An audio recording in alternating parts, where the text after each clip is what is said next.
Kill La Kill is better than I ever gave it credit for in the past. When I originally watched the first work of the Zen New Studio Trigger, I thought it was okay. I felt it was an entertaining adventure with some funny characters and some fights that put other anime to shame, but I felt it was just that and nothing more. Coming back to it years later after seeing more anime with varying quality that has given me more of an appreciation for this series. 総集編と聞いてがっかりした諸君、安心したまえ。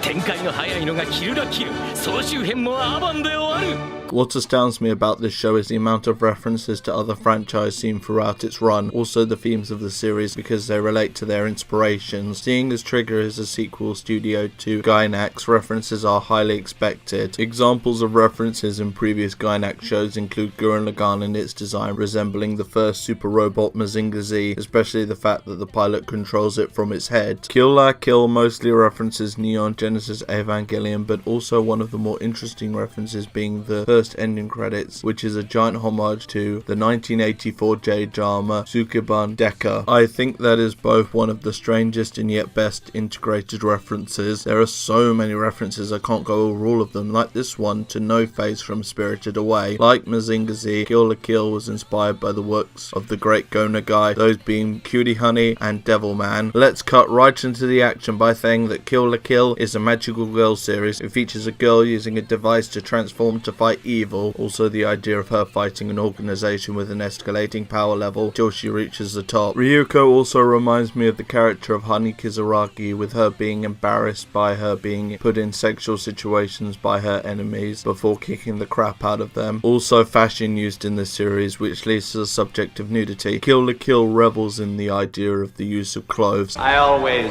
dress for the occasion. Blood is used to power the super suits used by the characters to show they are essential for the clothes to work. Without everyday people, clothes would be useless. Cutie Honey is powered by food, which is also essential for everyday people. Devilman more inspired Kill La Kill in a visual sense. Characters like Ryuko in her super mode with Senketsu was inspired by Devilman's design from the straps to the horns. The demon Serene inspired the design of Ragyo. Another inspiration from Devilman is the pure brutality and insanity of its story and various characters. The first episode of Kill La Kill opens with the disciplinary committee chair coming into a classroom searching for a stolen uniform and then chasing a spy into a fight where he beats the crap out of him. All of what I just explained is shown in the most over-the-top manner ever. Devilman is one of the most insane stories created, with death, sex and violence everywhere, and Kill La Kill follows in its footsteps. That's not to say it goes as far as Devilman, but it delivers plenty of visual moments that you will never forget. It was time for Thomas to leave.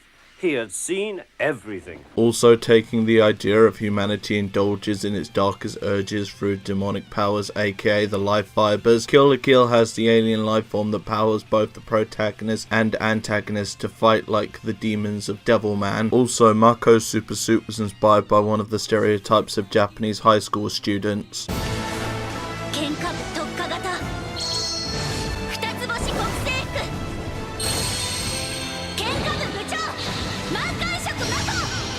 The specific stereotype was popular in the 1970s and has even been included in some character designs over the years, the most popular being Jotaro Kujo from Stardust Crusaders.